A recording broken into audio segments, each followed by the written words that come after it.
Creo que muchas veces necesitamos justamente un abrazo, necesitamos una sonrisa, una bienvenida. Y acuérdate que somos iglesia, somos el cuerpo de Cristo.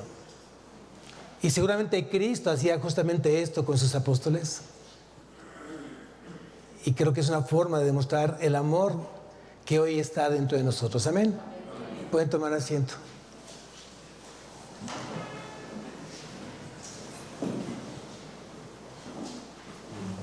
En esta predicación vamos a ver deberes cristianos.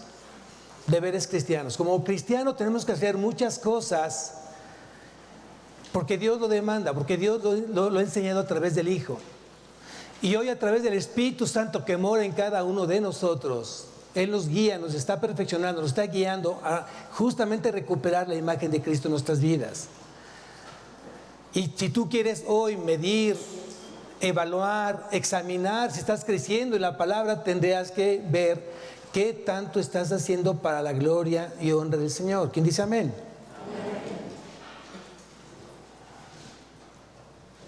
Dentro de los deberes cristianos vamos a ver tres aspectos importantes de la vida del cristiano. Primeramente, sobre los ritos, costumbres, tradiciones, cultura, que siempre influyen o están influyendo en la vida del cristiano. Nosotros teníamos como costumbres, tradiciones, que de alguna manera fuimos enseñados por nuestros abuelos, nuestros padres, y que no necesariamente son aceptados por Dios. Cuando tú te vas a la palabra, dices tú, creo que lo que me enseñaron no era lo correcto a los ojos de Dios.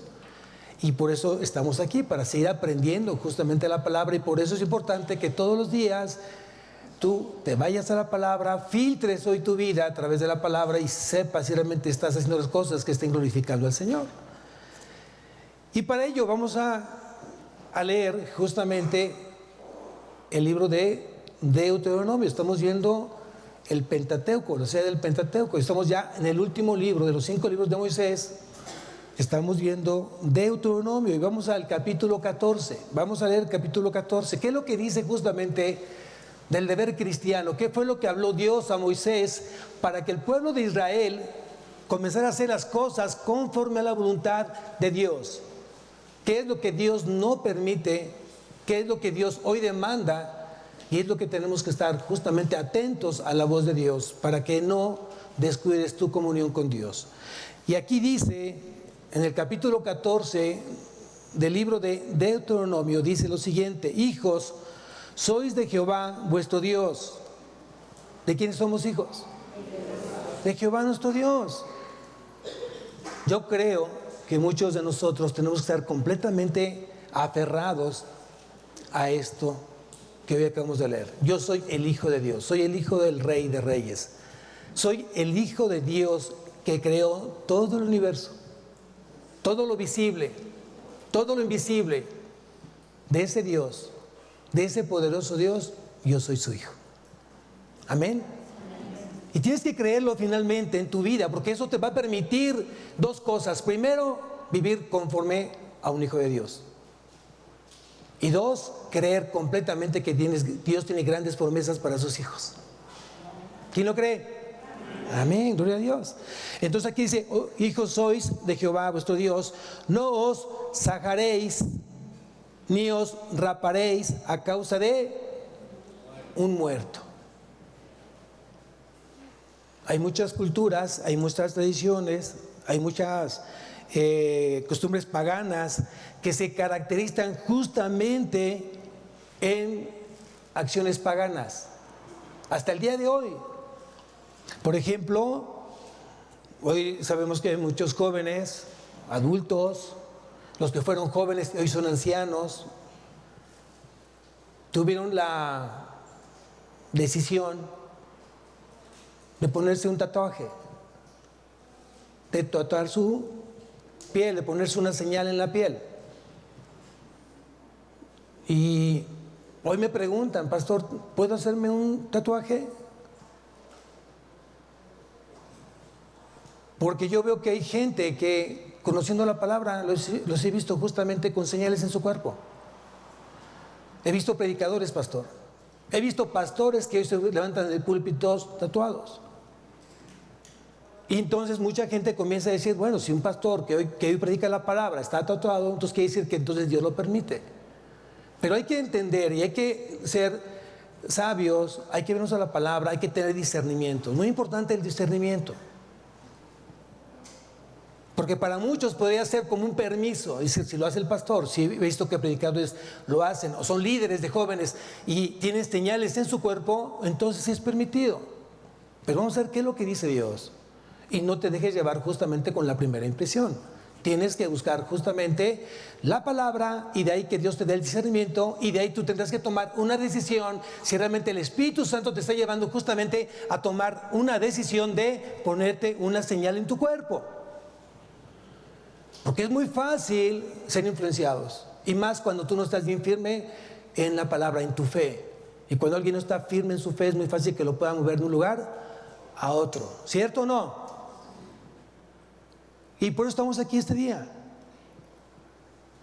Entonces la pregunta sería, ¿debe un cristiano hacerse alguna señal o perforación o modificar su cuerpo?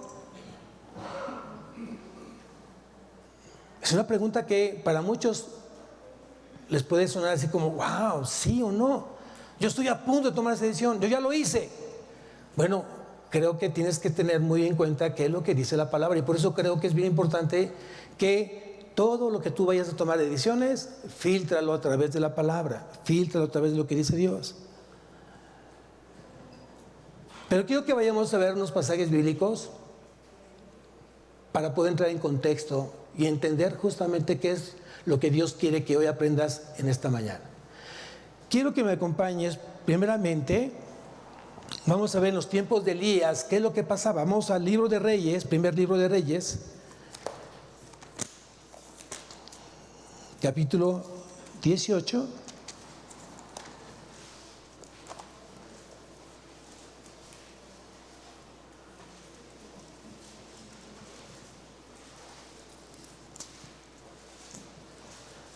Y en el capítulo 18 del libro de Reyes, Elías tiene una encomienda de parte de Dios, demostrar que él es un profeta de parte de el Dios Altísimo. Y había muchos profetas que eran justamente falsos, profetas que servían ¿a quién? ¿A quién servían? A Baal, a Satanás, para acabar pronto, a Satanás, al diablo. Obviamente con un aspecto diferente. Y en este hablamos de Baal. Y había muchos profetas justamente ¿qué hacían estos profetas que les servían a Satanás? Si tú me acompañas al versículo 28 del capítulo 18 del primer libro de Reyes, dice lo siguiente: y ellos clamaban a grandes voces y se sajaban con cuchillos. ¿Qué quiere decir? Que se estaban cortando, ellos se cortaban, porque era una manera para ellos que indicaba que estaban haciendo un sacrificio para su Dios. Y con lancetas, conforme a su costumbre, hasta chorrear la sangre sobre ellos. ¿Quién hacía esta práctica pagana? ¿Quién lo hacía? Los profetas de Baal. Y eso enseñaban justamente a mucha gente que seguía esta doctrina, esta enseñanza. Pero quiero que me acompañes a ver otro pasaje. Quiero que me acompañes a Ezequiel, capítulo 16, profeta Ezequiel.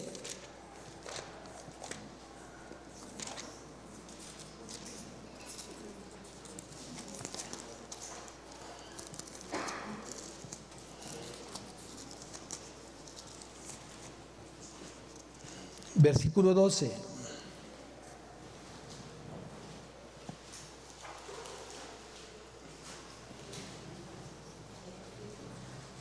Ezequiel capítulo 16, versículo 12.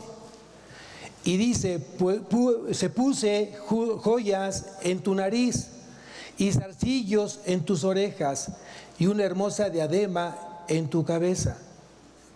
¿Quién está hablando? El profeta Ezequiel. ¿A través de quién? O sea, ¿quién estaba hablando a través de Ezequiel? Dios estaba hablando. Y aquí dice así, pues puse joyas en tu nariz y zarcillos en tus orejas y una hermosa diadema en tu cabeza. ¿De qué estaba hablando Dios? ¿De una manera qué? Figura. Es un lenguaje figurado. Sin embargo, para muchos lo han tomado como de manera literal. Y por ello entonces las mujeres hebreas se colocaban aretes, se ponían zarcillos en la nariz, se ponían esclavas, pulseras, justamente para adornar y, por un lado, sentirse cómodo con su atuendo. Hasta el día de hoy tenemos una cultura, al menos aquí en México y casi gran parte del mundo, muchas mujeres se hacen perforaciones en sus lóbulos del oído y se ponen aretes. Pero si tú te vas hacia la parte de África, vas a encontrar una cultura completamente distinta, que se hacen ciertas incisiones en el cuerpo, se ponen anillos de tal manera que se van deformando el cuerpo, su rostro, ¿no? Pero son culturas. Pero le estoy hablando justamente, aquí no tengo ningún extranjero que sea africano, no veo ninguno. A veces tenemos el color, pero no somos africanos.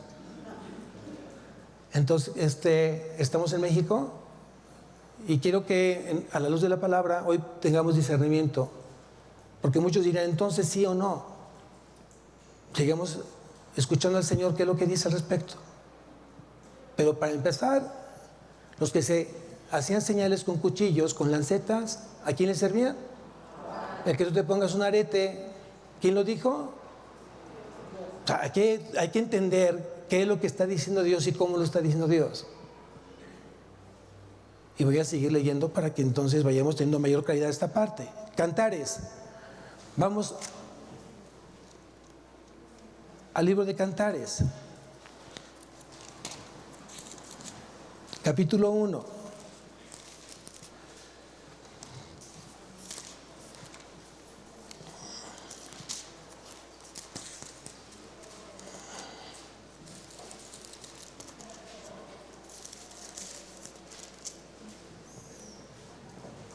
Versículo 10.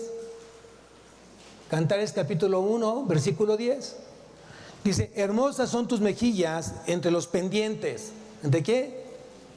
¿Entre qué? Los aretes, pendientes. Tu cuello entre los collares. Aquí le está hablando justamente el esposo a la esposa. Refiriéndose ¿a quién? El libro de Cantares es una figura. ¿De quién? ¿De quién? De Cristo y la iglesia. De Cristo y la iglesia.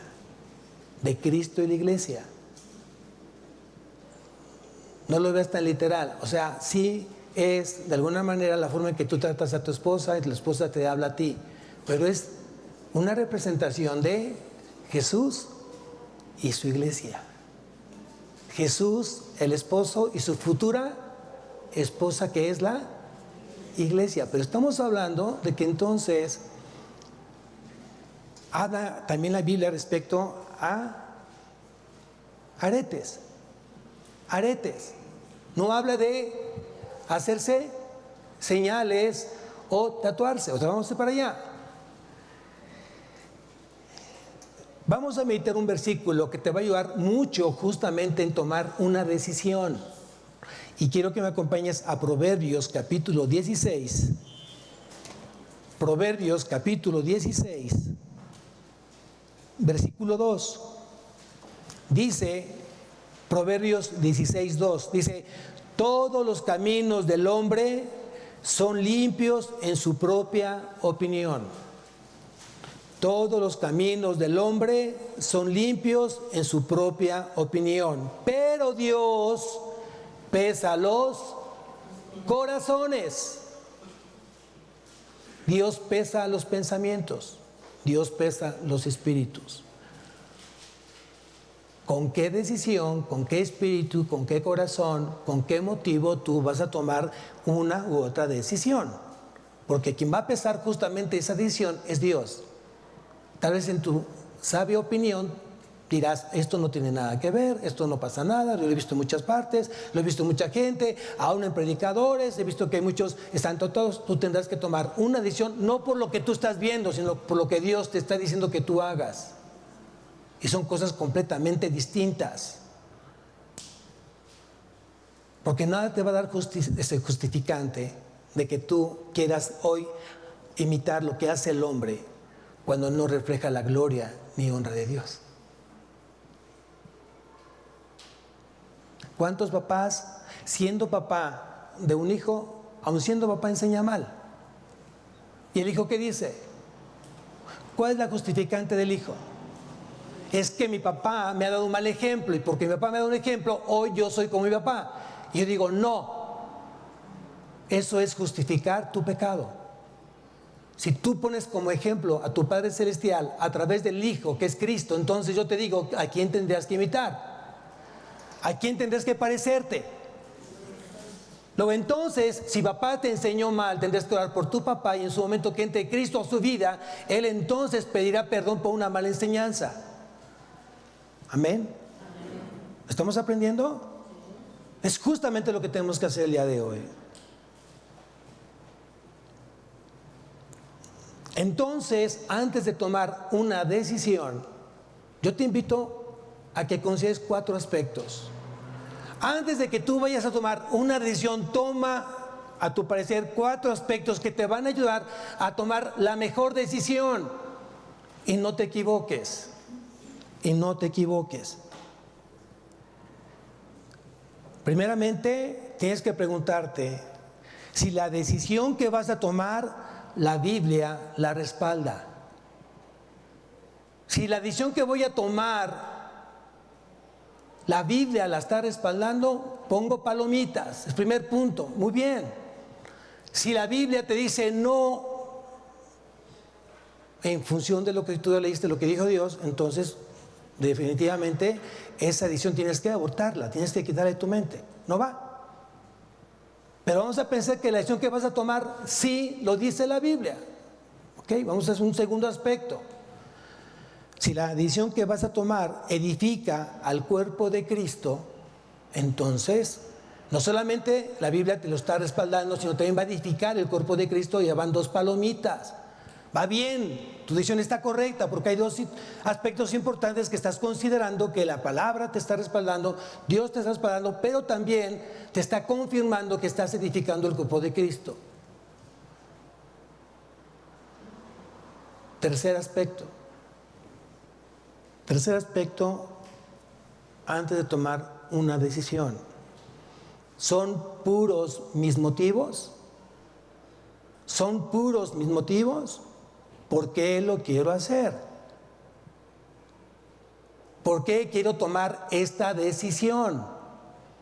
¿Realmente hay pureza en mi conciencia, en mi corazón? ¿No hay una doble moral ahí, que yo quiera sacar ventaja, que quiero aparentar una cosa que no es? ¿Realmente es puro mi sentir de tomar esta decisión? Si la respuesta es sí, tercera palomita. Estás asegurando entonces que la decisión va a estar casi segura que vaya a estar bien, simplemente porque la palabra, porque estás edificando el cuerpo de Cristo, porque son puros tus motivos. Y el cuarto aspecto que tendrías que tomar es: pregúntale a alguien que tenga una vida irreprochable, irreprensible a los ojos de Dios. Una persona que tenga un respaldo de una vida santa, apartada para Dios. Pregúntaselo. Si esa persona te dice, puedes tomar la decisión, ya reuniste los 4 aspectos importantes para tomar esa decisión, y creo entonces que tu decisión va a ser la más apegada justamente a la voluntad de Dios. Amén. Es muy importante eso. Entonces la pregunta sería, el día de hoy, ¿realmente el cristiano tendría que hacerse señales, persis, tatuajes en el cuerpo? Yo diría, no. Pero ¿qué pasa, pastor, entonces aquellos que hoy predican, pastores que tienen esa señal en su cuerpo? Bueno, en su momento, si tú le preguntas a un pastor, seguramente en su tiempo pasado, como muchos de nosotros tenemos un pasado terrible, tenemos una cola muy grande, muchos, y yo me incluyo. Pero cuando llego a Cristo, Dios perdonó mis pecados. Y seguramente aquel pastor, aquel evangelista, aquel predicador que tú viste que venía con ciertas en su cuerpo, seguramente no puede hacer más que pedir perdón y tratar de ocultarlas para no ser de tropiezo. Pero también sé que esas personas que han sido rescatadas de aquellos lugares donde han flagelado su cuerpo o lo han hecho señales y han llevado a Cristo justamente a su vida, han sido instrumentos para ganar a otros que están justamente en esa situación, porque es más fácil, y eso lo vemos muchos de nosotros. Voy a poner como ejemplo una persona que ha sido alcohólica toda su vida y Dios lo rescata del alcoholismo y está convencido que el alcoholismo es un pecado, no es una enfermedad. ¿A quién creen que va a ser de gran bendición? ¿A quién creen que sea? ¿A un abstemio? ¿A quién? A otro alcohólico. Porque conoce completamente su situación y sabe exactamente cómo piensa un alcohólico. ¿Un asesino, un secuestrador, un adúltero, un fornicador? Dios va a usar tu pasado, un pasado obviamente terrible, pero va a usar ese pasado para bien, de tal manera que tu pasado sea bendición para otros que hoy están a punto de tomar una decisión. O alguien que está justamente en esa situación de pecado, que tú ya pasas por ello y que hoy Dios te ha limpiado, te ha perdonado, y que ya sabes que no es correcto que tú forniques, es pecado. Salte de ese lado. Si estás en unión libre, la unión libre es pecado, tienes que casarte. Si estás engañando a tu esposo, estás engañando a tu esposa, es adulterio. Tienes que salir de ese pecado, porque a Dios no le agrada. Está en Corintios, está en Gálatas, está en Romanos. Ahí dice claramente lo que es pecado. Entonces, mucho de lo que tú viviste en tu pasado y que ahora eres perdonado y transformado por obra del Espíritu Santo, vas a hacer que mucha gente que está en pecado o que está a punto de tomar una mala decisión, tú seas usado por el Señor. Amén. Se llama discernimiento, amados. Y para que tú tengas discernimiento, tienes que meditar, estudiar, tienes que adentrarte más a la palabra. No es una lectura superficial, tienes que meterte más a la palabra para que ese discernimiento crezca, se fortalezca.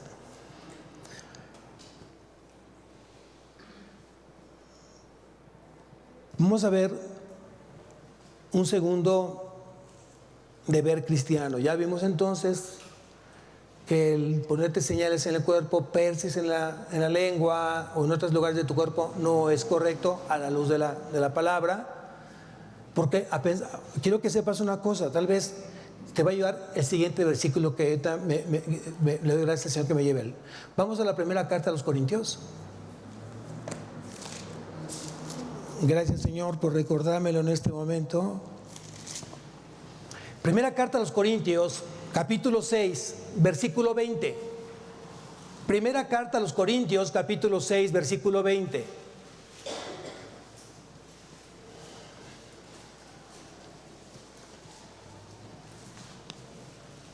Y dice lo siguiente: porque habéis sido comprados por precio, porque habéis sido comprados por precio. Yo pregunto esta mañana, ¿quién ha sido comprado por precio? Luego entonces dice, porque habéis sido comprados por precio, glorificad, honrar, exaltar, adorar. Pues, ¿a quién? ¿A ti? Así dice la palabra, a ti. ¿Verdad que no es así? ¿Qué dice? A Dios. ¿En dónde? En vuestro cuerpo. Pastor, entonces a mí me está diciendo la palabra que si yo voy a perforar algo que no me pertenece a mí, porque el cuerpo que compró el Señor le pertenece a Él. ¿Amén? ¿Amén? Si yo fui comprado por Él, yo no soy dueño de este cuerpo, es dueño el que lo compró. Luego entonces, si lo que yo voy a hacer no lo glorifica a Él en mi cuerpo, no lo tengo que hacer. Porque el cuerpo, este cuerpo, es de Él. Amén. Sigo leyendo.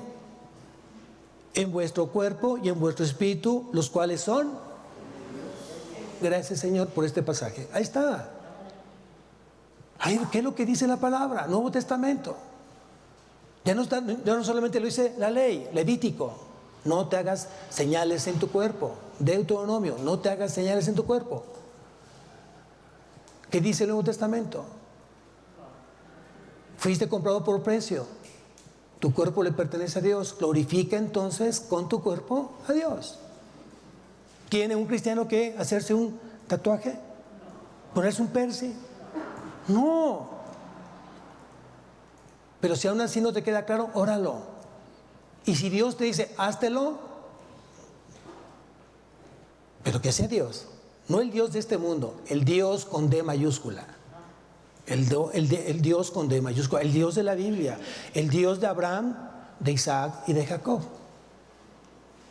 El Padre de nuestro Señor. Si Él te dice, hazlo, yo no soy nadie por limitar a Dios. Él tiene la última palabra. Lo que Dios dice es que Dios no se contradice en su palabra. Amén. Segundo aspecto en el cual yo tengo que aprender como cristiano, la pregunta sería, ¿el cristiano puede comer de todo?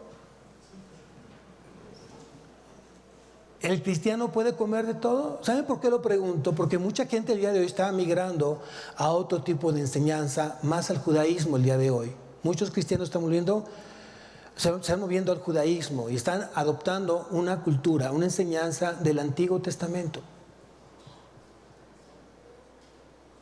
Y ese fue el antiguo pacto. Antiguo pacto. Dios y su pueblo Israel. ¿Qué los separa de esos primeros destinatarios de la palabra de Dios? El pacto. Antiguo pacto. Y muchas de las decisiones que tú tienes que tomar, no solamente debes de considerar el antiguo pacto, también tendrás que irte al nuevo pacto, porque ya hoy la ley, que no justifica a nadie, en el nuevo pacto, la sangre de Cristo, la muerte de Cristo vino a justificar justamente tu pecado. Luego entonces, a través de esa gracia del Señor derramada en cada uno de los creyentes en Cristo, entonces ya no vivimos bajo la ley, sino vivimos bajo la ley de Cristo, ¿sí? O del nuevo pacto de la sangre de Cristo. Vivimos bajo su gracia. Entonces la pregunta aquí es, porque muchos pueden decirte, dependiendo los consejos de quién te lo dé, te puede decir, aguas, no puedes comer estos alimentos.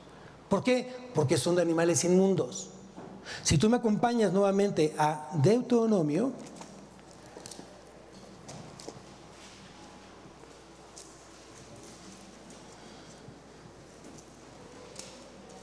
y vamos a leer en el capítulo 14, versículo 3, dice, nada abominable, ¿qué dice ahí? Comerás. Nada abominable comerás. Pues para algunos que tienen poco en la palabra, para algunos que están apenas siendo instruidos en la palabra, si lee esto por primera vez, ¿qué va a decir? ¿Qué va a pensar? Familia, alto ahí. No podemos comer. ¿Por qué? Nada abominable comerás.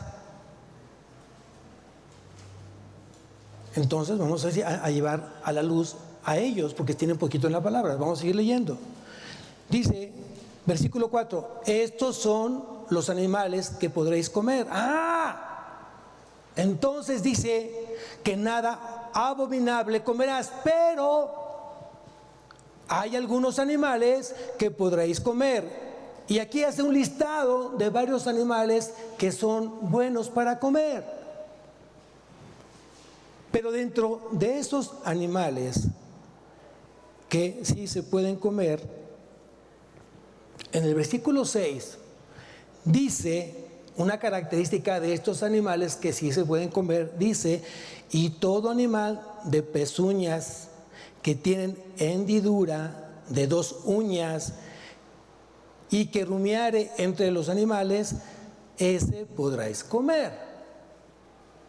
Y si tú te vas a la luz de la Biblia, y yo digo, wow, qué revelación de alguien que fue revelado justamente esa enseñanza. Dice aquí, animales de pezuña que tienen hendidura de 2 uñas y que rumiare entre los animales, ese podremos comer. Entonces, aquí habla, de acuerdo a algunos teólogos que estudian de una manera profunda la palabra y que les da al Señor tal vez una revelación mayor o más profunda, dice, este detalle habla del caminar del creyente. ¿Han visto las pezuñas de una vaca, de un borrego? ¿Sí los han visto? Dice, ese detalle habla del caminar del creyente. La pezuña apartada habla de un caminar separado del mundo y una vida apartada para Dios.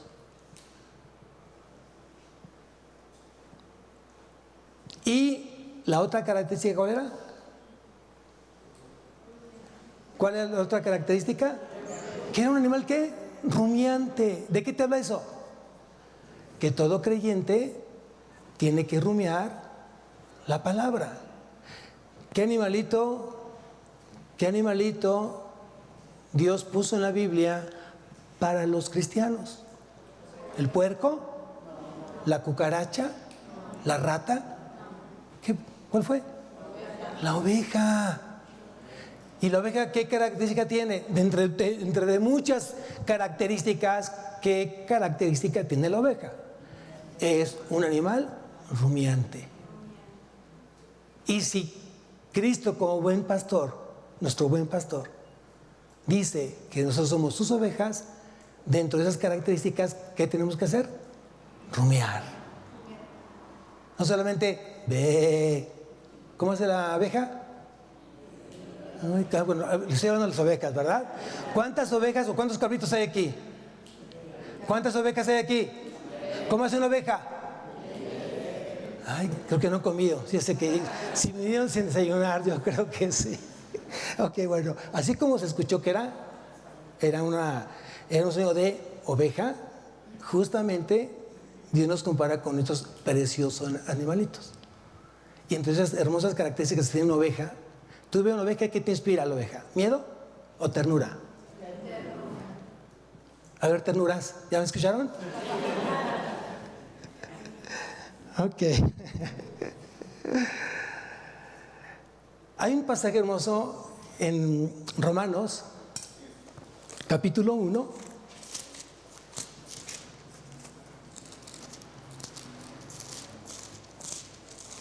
Romanos, capítulo 1.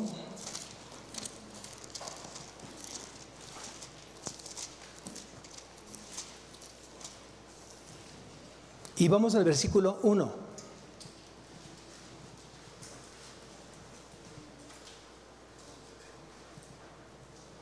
Dice Romanos 1:1, Pablo, siervo de Jesucristo, llamado a ser apóstol, ¿qué dice lo siguiente? Apartado para el evangelio de Dios. ¿Quiénes han sido apartados para Dios? Luego entonces, si tú ya fuiste apartado para Dios, tendrías que tener la siguiente característica: rumiar, masticar, ¿no? Constantemente la palabra de Dios, pasar más tiempo en la palabra de Dios, escudriñar la palabra de Dios y entonces también deleitarnos con la palabra de Dios. Deleítate en la palabra de Dios. Salmos capítulo 1, versículo 2 y 3 lo dice exactamente: deleítate en la palabra de Dios. Y la palabra justamente rumiar significa deleítate. Deleítate. No solamente coma, sino disfruta el comer la palabra de Dios. Amén. Entonces, en cuestión de la dieta, dice el Antiguo Testamento que tenemos que tener mucho cuidado con lo que hoy comemos, porque hay animales puros y animales impuros. ¿Sí? Hay una lista de animales que sí se podían comer y animales que no se podían comer. Pero vamos a irnos al Antiguo Testamento, que es que es el Antiguo Pacto, ¿cierto? ¿Para quién fue esa instrucción? Para Israel, para el pueblo de Dios. Hoy quedamos que estamos en el Nuevo Pacto. Entonces vamos a ver qué es lo que dice el Nuevo Pacto al respecto. Vamos a Marcos capítulo 7.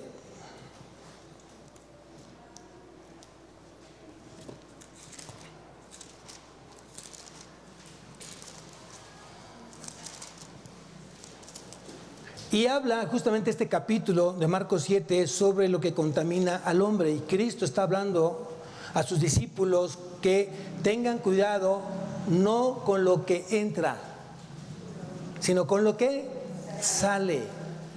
¿Sí? ¿Qué es lo que contamina? ¿Lo que entra o lo que sale? Dice Jesús que lo que entra, ¿a dónde se va? A la letrina. Pero lo que sale, ¿de dónde sale? Del corazón. Eso sí contamina.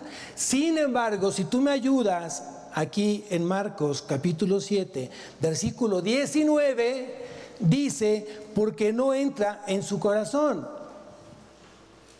sino en el vientre y sale a la letrina, hablando de los alimentos.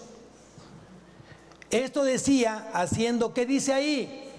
Limpios todos los alimentos. ¿Y qué es todos? Todos. Todos.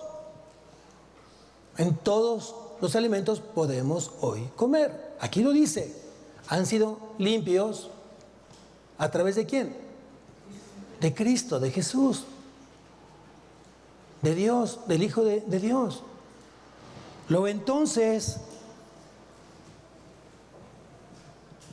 vamos a tomar otro pasaje del Nuevo Testamento que está afirmando justamente que podemos comer de todo. Si tú me acompañas a Hechos,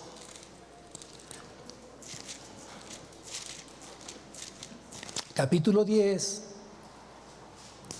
y aquí seguramente lo hemos leído muchas veces. Pedro tiene un éxtasis, de repente tiene como una visión. Él tenía mucha hambre en ese momento, mucha hambre, y tiene un éxtasis y comienza a ver en esa visión un lienzo que bajaba del cielo. Y en ese lienzo, ¿qué estaba bajando? ¿Animales qué? Impuros, inmundos. Luego entonces, versículo 13, dice, y le vino una voz, levántate, Pedro, mata y come.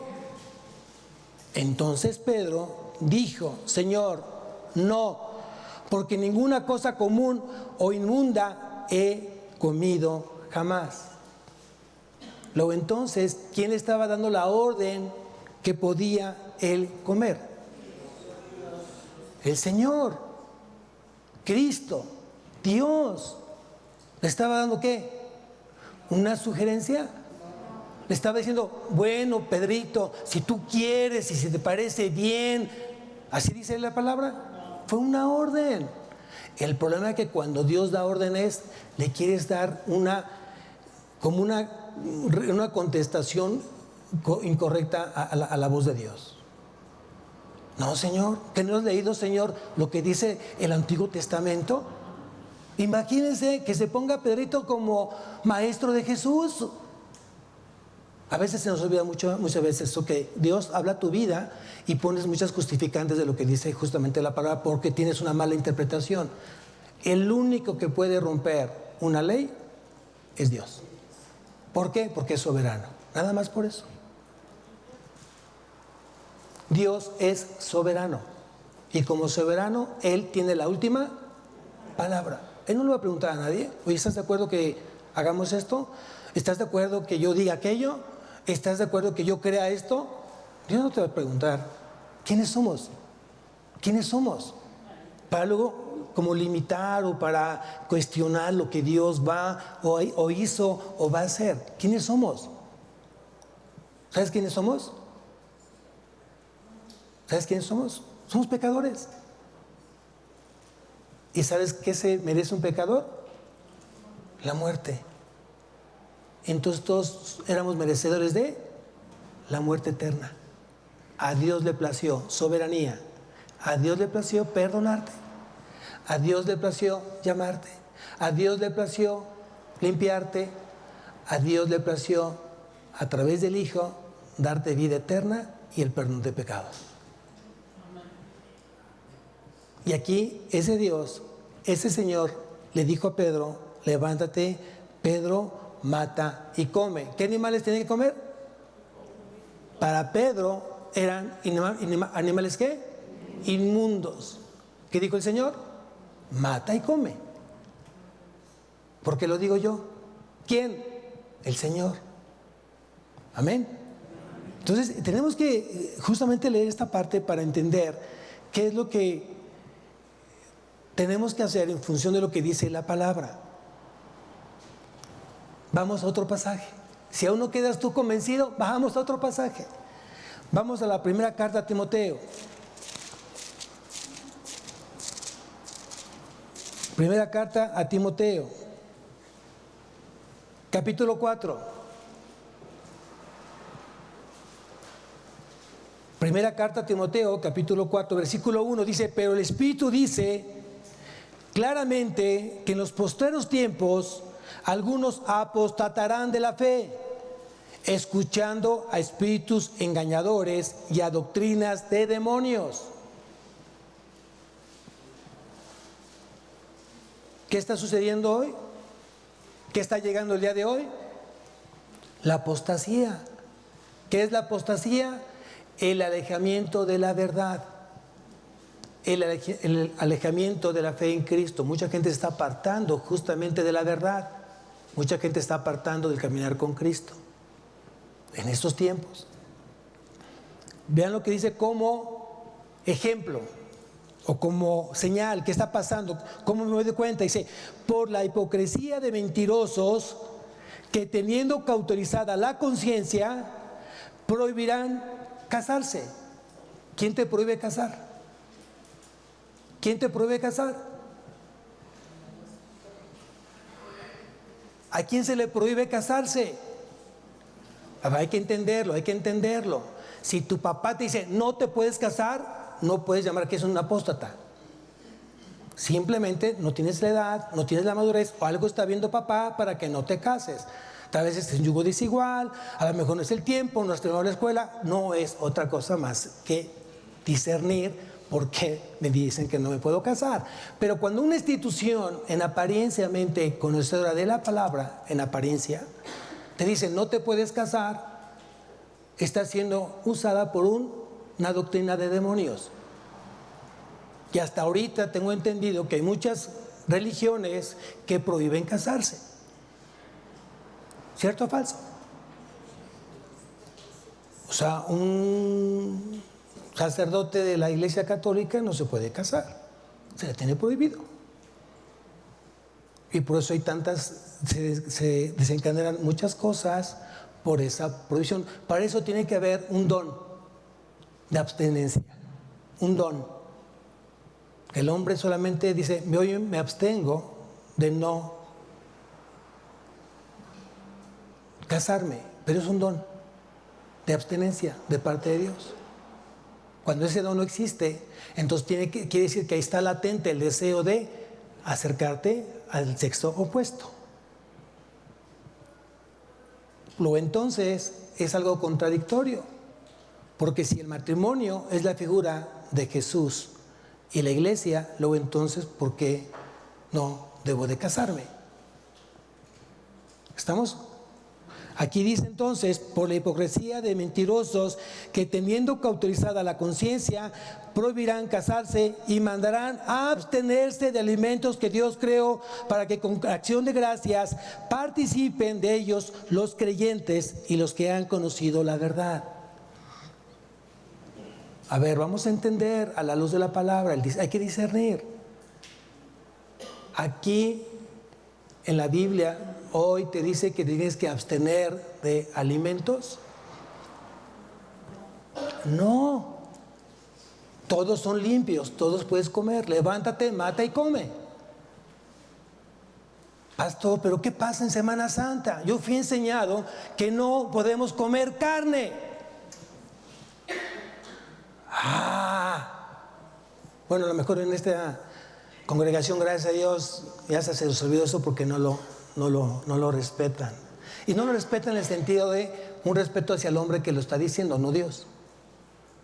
Hay que entrar un poco más hacia lo que quiere decir justamente el ayuno. ¿El ayuno es bíblico? El ayuno es bíblico, claro que el ayuno es bíblico. ¿Quién te forza, quién te obliga a que ayunes? Cristo lo menciona, no es mandato. Cristo lo menciona, no es mandato. Sin embargo, siempre será bueno el ayunar. Si Cristo ayunaba, si Jesús ayunaba, la enseñanza es ayunar. Es muy importante. Qué bueno que todos hiciéramos todo lo que Cristo hizo aquí en la tierra, lo hiciéramos todos. Pero no todos hacen no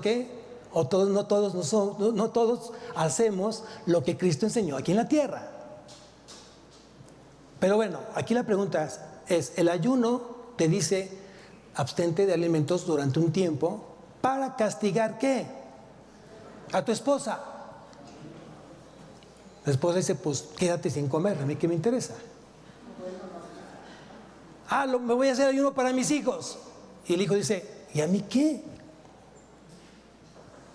Bueno, voy a hacer ayuno para mi jefe, para que me suba el sueldo. Y tu jefe dice, ¿y a mí qué? Voy a hacer ayuno para que me presten el banco y comprarme un carro nuevo. Y el banco dice, ¿y a mí qué? Entonces, ¿el ayuno para quién es? ¿Para quién? Para mí. ¿Por qué? ¿Cuál es el propósito del ayuno? Que yo castigue mi carne. Que yo castigue mi carne y que le diga a mi carne, hoy no comes. ¿Qué? ¿Qué te dice tu cuerpo? ¿Qué? Sí, no vas a comer. Por un lapso de tiempo que te permita acercarte más a Dios, entregarte más a Dios en oración y ruego y con acción de gracias. Eso es justamente el ayuno. ¿Se puede hacer un ayuno colectivo? Sí. El libro de Esther lo enseña correctamente.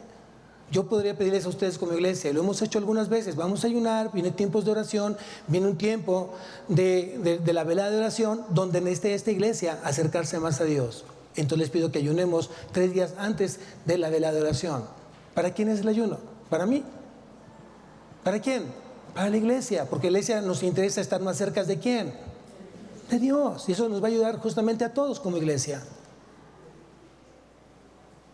Entonces aquí dice, prohibirán casarse y mandarán abstenerse de alimentos de Dios que creó, para que con acción de gracias participasen de ellos los creyentes y los que han conocido la verdad. Sigo leyendo, porque todo lo que Dios creó es bueno y nada es de desecharse si se toma con acción de gracias, porque por la palabra de Dios y por la oración es santificado.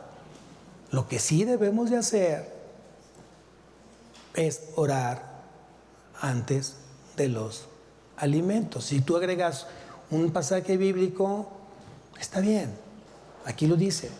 Pablo fue el consejo que le dio a Timoteo. Los falsos maestros enseñaban que algunos alimentos pues no se debían de comer, y algunos falsos maestros enseñaban que no podías casarte. La Biblia dice todo lo contrario. Un varón, si no tiene el don de abstenencia total, plena, de no tocar mujer y mantenerse en sacrificio vivo, santo para el Señor, es el Señor. Pero que sea así. Por eso es muy importante leer lo que dice la palabra. Si yo me voy a la primera carta a los Corintios, capítulo 7, Primera de Corintios, capítulo 7, versículo 1, en cuanto a las cosas que me escribisteis, bueno le sería al hombre no tocar, ¿qué dice ahí? Mujer.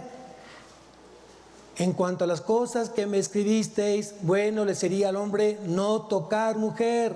Jóvenes que estamos acá, y me sentí joven, por eso dije que estamos acá, no se permitan tocar. No se permitan tocar, no se permitan abrazar, ni que te abracen, ni que tú abraces. al menos que te asegures que el abrazo es santo, apartado para el Señor. Amén. Dice entonces, versículo 2, pero a causa de las fornicaciones, cada uno tenga su propia esposa y cada uno tenga su propio esposo. Entonces Dios te manda que en el tiempo del Señor tú te cases. ¿Quién dice amén? Amén. Muy bien. Tercer aspecto. Ya aprendí entonces que el cuerpo es del Señor y debo tener mucho cuidado con lo que yo quiero hacerle a mi cuerpo. Y si tienes alguna más duda, decir que tengo que pintarme el cabello, cambiar de nariz, yo vuelvo a repetir, óralo que Dios te lleve a esa parte. Si Dios te está diciendo que lo hagas, hazlo. Si Dios te está diciendo no lo hagas, pues no lo hagas. Pero tienes que tener discernimiento. Segundo punto fue, ¿el cristiano puede comer de todo?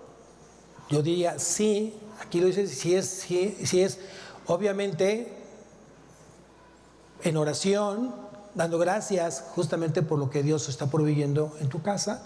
Gracias por esos alimentos. Puedo comer de todo. Excluyo la carne. La carne no se puede comer porque la carne es vida. Y es la sangre, la sangre no se digo carne, pero pues no, la sangre.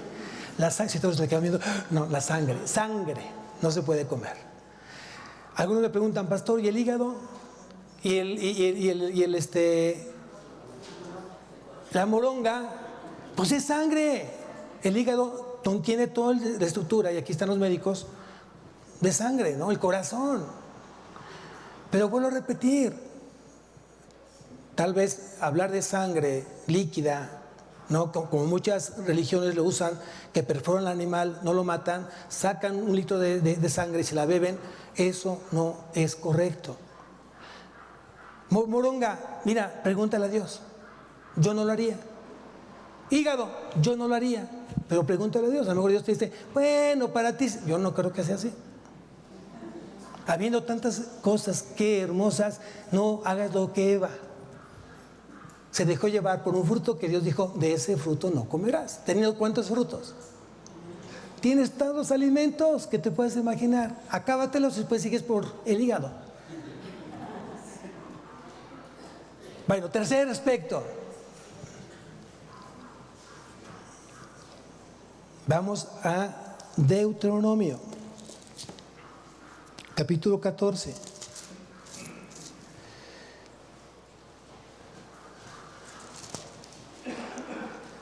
Versículo 22. Dice, indefectiblemente diezmarás todo el producto del grano que rindiere tu campo cada año. ¡Wow! Versículo 27. Y no desampararás al levita que habitare en tus poblaciones, porque no tiene parte ni heredad contigo.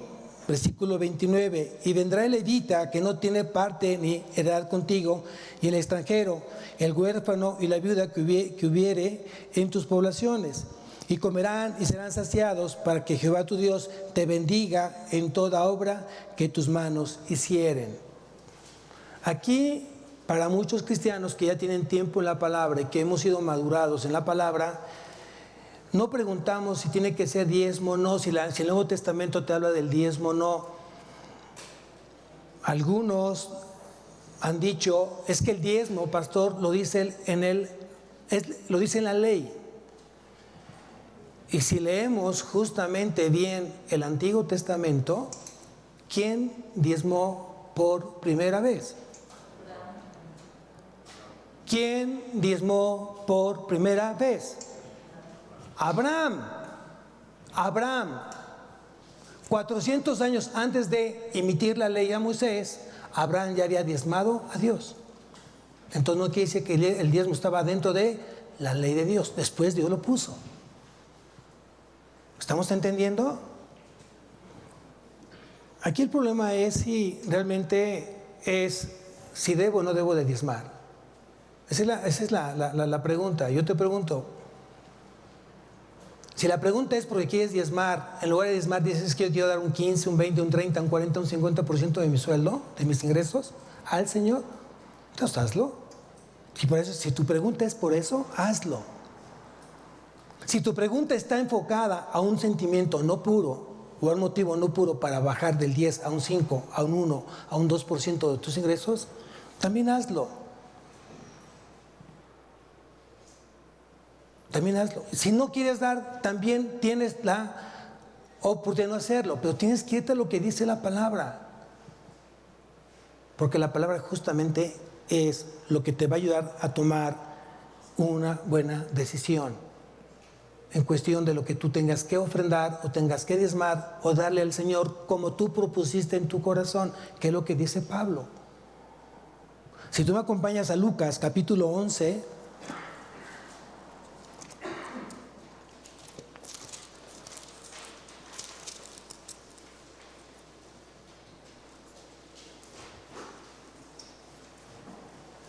versículo 42. Lucas 11:42 dice: mas ay de vosotros, fariseos, que diezmáis la menta y la ruda y toda la hortaliza, y pasáis por alto la justicia y el amor de Dios.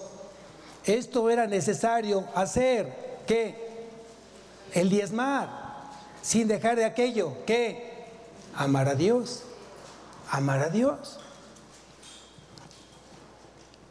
Tienes que preguntarte si realmente lo que tú quieres ofrendarle a Dios viene de un corazón agradecido. ¿Por qué estás hoy tú ofrendando o dando lo que tú propusiste en tu corazón? ¿Por qué lo estás dando? Y si no lo estás haciendo, también tú tendrás que preguntarte a la luz de la palabra, ¿por qué no estoy dándole al Señor? Pero aquí es muy claro lo que dice la palabra. Vamos a la primera carta a los Corintios, capítulo 16.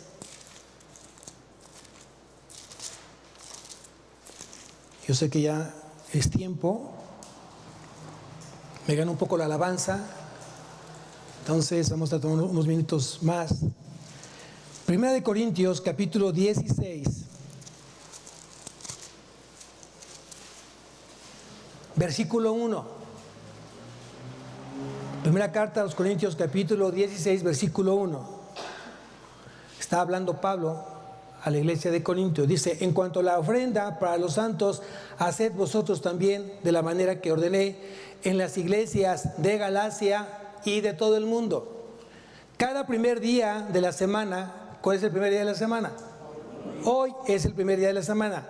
Cada primer día de la semana, cada uno de vosotros ponga aparte algo según haya prosperado, guardándolo y entregándolo en tiempo, para que cuando llegare Pablo no ocupemos el tiempo de recoger ofrendas y le quiten el tiempo a la palabra. A eso se refiere. Aquí dice claramente, para que cuando yo llegue no se recojan entonces ofrendas. ¿Pablo a qué iba? A predicar la palabra. ¿Qué tiene que hacer la iglesia? Haber ya preparado lo que la iglesia ya había preparado en su corazón. ¿Darle a quién? Al apóstol y sus que trabajan con Pablo, y para los mismos que estaban en la iglesia. Luego entonces aquí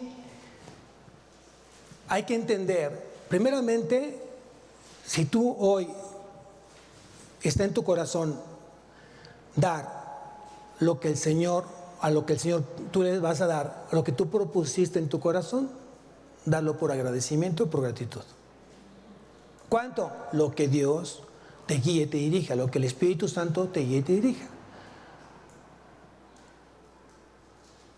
Pastor, si yo no doy, mira, gracias a Dios, que la gracia es tan hermosa de Dios, que des o no des, no depende de tu salvación. Para Dios eres salvo. Para Dios estarás con Él en la eternidad. Des o no des, diezmes o no diezmes, tu salvación no se toca, porque es un regalo de Dios. ¿Ah? Si tú eres agradecido por lo que Dios está haciendo en tu vida, lo que está haciendo en tu matrimonio, lo que tú ves en tus hijos, lo que tú ves en tu iglesia, ¿cómo no ofrendar? Y yo sí te aseguro una cosa, Dios no es deudor de nadie. El que ofrenda generosamente, generosamente va a recibir el Señor. Eso de verdad. Miren, aquí está. Aquí está. ¿Cómo empezamos esta iglesia? Donde está mi hermano Martín, desde ahí para allá era la iglesia. Así empezó. Esto no existía, amados. Hasta donde estaba mi hermano Raúl, en el sonido, y mi hermano Eric, allí era la alabanza, en ese lugar. Y el único que ahí tocaba era el pastor. Y había 3 matrimonios ahí. Él lo que ocupaba todo esto, 3 matrimonios. ¿Cuántos matrimonios hay acá? ¿Cuántos servicios tenemos? ¿En qué lugar nos tiene Dios? Amén. ¿Cómo se llama eso? Gracia. Gracia.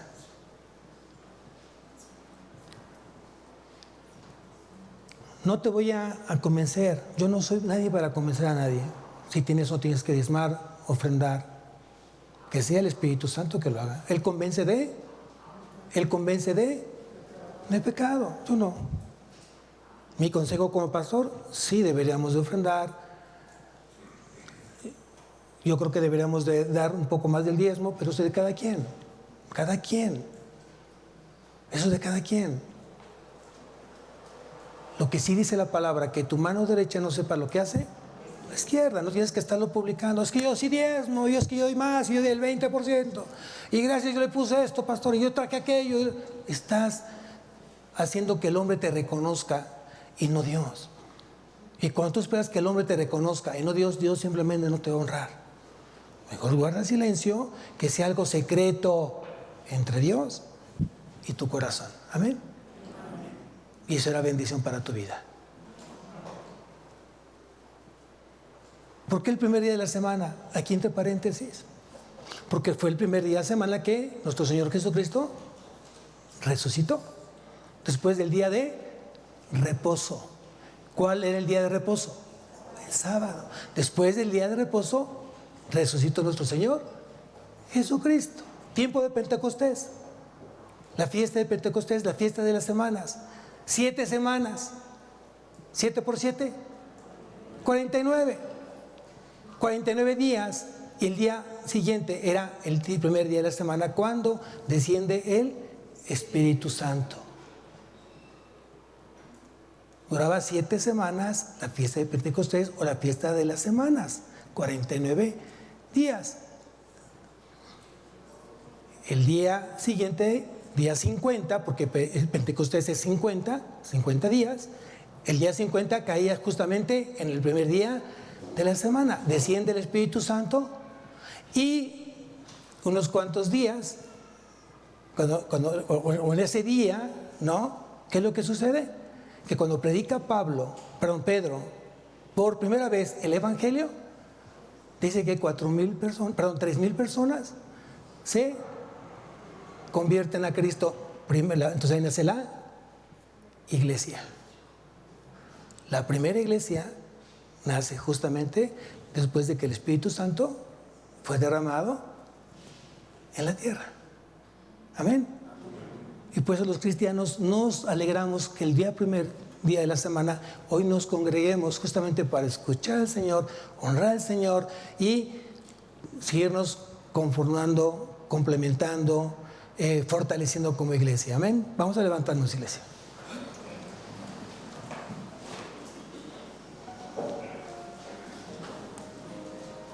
Cierra tus ojos.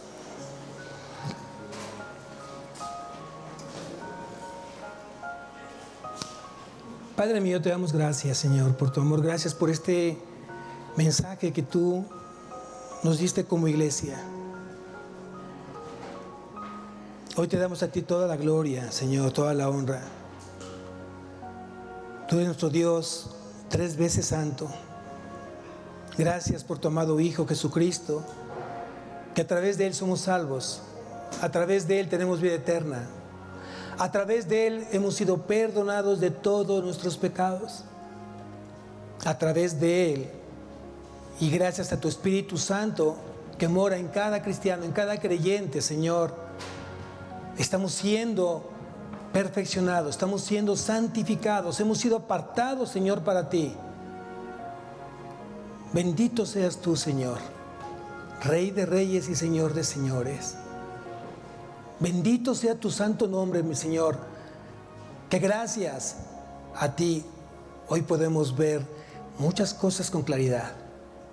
Hoy podemos valorar grandemente tanta bendición, tu gloria, tu gracia que derramas en cada uno de tus hijos. Gracias por quitarnos tantos velos que estaban impidiendo verte, esos velos que no podíamos escucharte. Hoy tú has roto esos velos y hoy me permites verte con mayor claridad a través de la luz de la Biblia, Señor. Gracias por cada corazón que hoy estás transformando. Gracias por cada oveja que tú enviaste y que son ovejas de tu prado. Y tú eres nuestro buen pastor, nuestro Señor Jesucristo. Bendice, Señor, esta semana, que sea una semana llena de ti, llena de tu plenitud, llena de tu gracia, llena de tu paz, llena de tu gozo, llena de provisión, mi Dios. Gracias te damos. Y no nos cansaremos nunca de adorarte, nunca nos cansaremos de bendecirte, nunca nos cansaremos de exaltarte. A ti sea la gloria, a ti sea la honra en el nombre de Cristo Jesús. Amén y amén.